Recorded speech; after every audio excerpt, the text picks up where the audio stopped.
For my neuro extra credit, I will be discussing a groundbreaking research project done and researched by scientists in Canada.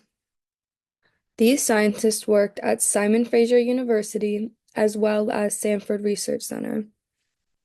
The title of this research paper is called Subconcussive Changes in Youth Football Players: Objective Evidence Using Brain Vital Signs and Instrumented Accelerometers. The researchers in this paper are Sean D. Fickling, Daniel N. Pohl, Jason C. Dorman, Ryan C. N. Darcy, and Thane A. Muntz. These researchers uncovered evidence about how tackle football affects the brains of contact athletes, even without diagnosed concussions. With nearly 2.5 million youth football participants in the United States and 95% of them being children and adolescents, this research carries significant implications for the future of youth sports. This research team focused on 15 male football players who averaged around 12.89 years of age. Using advanced EEG technology, these researchers measured what this team quantified as brain function, calling them brain vital signs, which are specific markers of brain function that can be precisely tracked over time. Dr. Ryan Darcy and his colleagues developed this brain vital signs framework to capture three crucial aspects of cognitive function: the N100 response, which measures basic auditory sensation, the P300 response, which indicates basic attention, and the N400 response, which reflects cognitive processing. Each player was equipped with a head impact telemetry, abbreviation HIT system, that was manufactured by Riddle Corporation. These specialized sensors in Riddle Revolution speed helmets could detect any impact greater than 10 grams of force, capturing data from 6 electrometers at a rate of 1,000 times per second. Throughout this season, the numbers showed significant statistical significance and verified the hypothesis of these scientists. Here are some of the criteria and information of the players and the amount of games and the impacts that they sustained while participating in this season of sports. Players participated in an average of 8 games. They attended approximately 26.4 practices, and each player sustained an average of 133.13 total impacts. Game impacts averaged 53.13 per player, and practice impacts averaged 80 impacts per player. The team monitored median rotational acceleration of 1,499.60 radians seconds squared during games and 1,385.80 radians seconds squared during practices. Linear acceleration measurements showed 20.81 millimeters per second squared during games and 19.53 milliliters per second squared during practices. Figure 1, in this paper, we have one radar plot and two line plots. Looking at Figure 1, we see two important visuals. The radar plot in Figure 1A displays 6 different brain measurements, with the blue line representing preseason scores and the red line representing postseason scores. Each measurement is standardized on a scale of 0 to 100.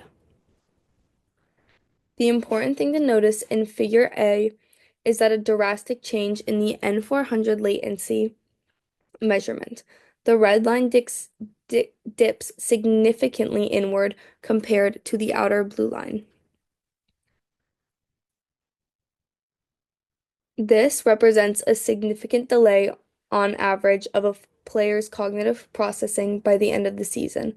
This change was statistically significant with a p-value less than 0.01. Figure 1b shows us the actual ERP, or event-related potential waveforms, captured from the device. The brain's electrical response patterns on the left. We see the brain's deviant tone response with its N100 peak and P300 peaks. The graph on the right demonstrates the N400 response, and the PMN, phonological mismatch negativity. The separation between preseason in blue and postseason in red lines, particularly around the 300 millisecond mark, indicates that a postseason of playing contact sports, there are significant changes in a brain function. Figure 1b shows us the actual ERPs, or event-related potential waveforms captured from the device, which is also known as the brain's electrical response patterns. On the left, we see the brain's deviant tone response with its N100 peaks and P300 peaks.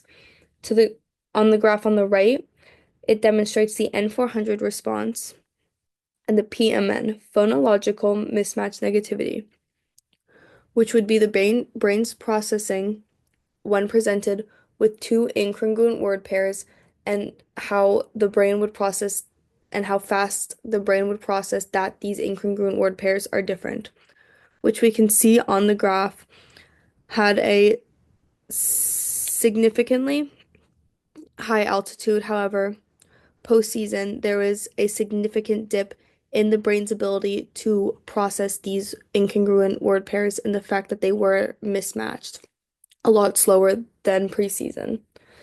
The separation is seen at the 300 millisecond mark, and this indicates that post a season of playing contact sports, there are significant changes in brain function that is also seen to the graph on the left as well in basic attention and auditory sensation.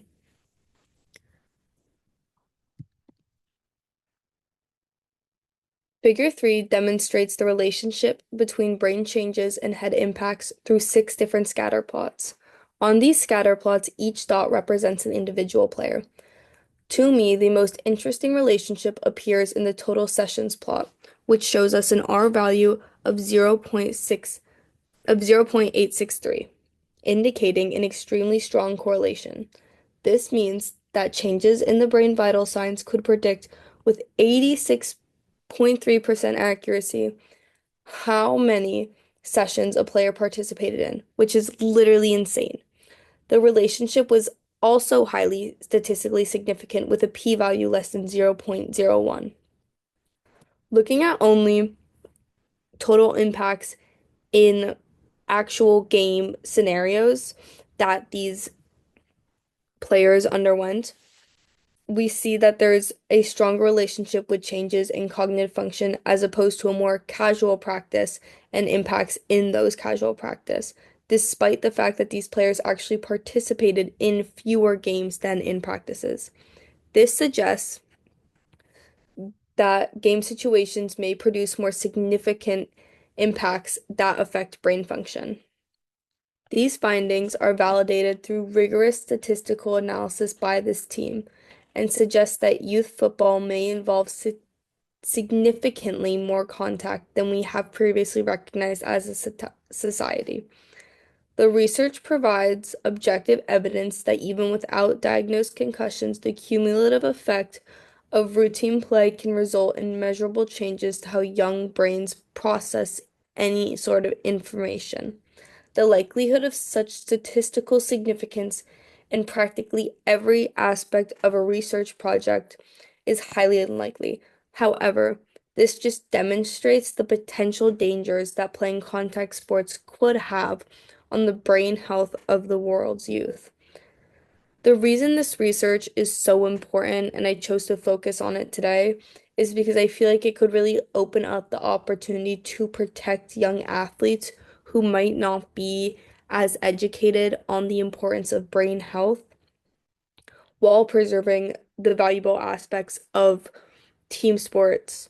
So, this research could provide a basis and opportunity for future funding of other projects to begin working with and experimenting new ideas to prevent contact sports being played in school or find tools to prevent depleted cognitive functioning as a result of contact sports.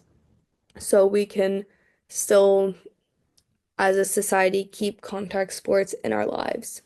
As Dr. Ryan Darcy emphasized in this paper, These brain vital signs could serve as an important tool as well for monitoring and managing head impact exposure in youth sports.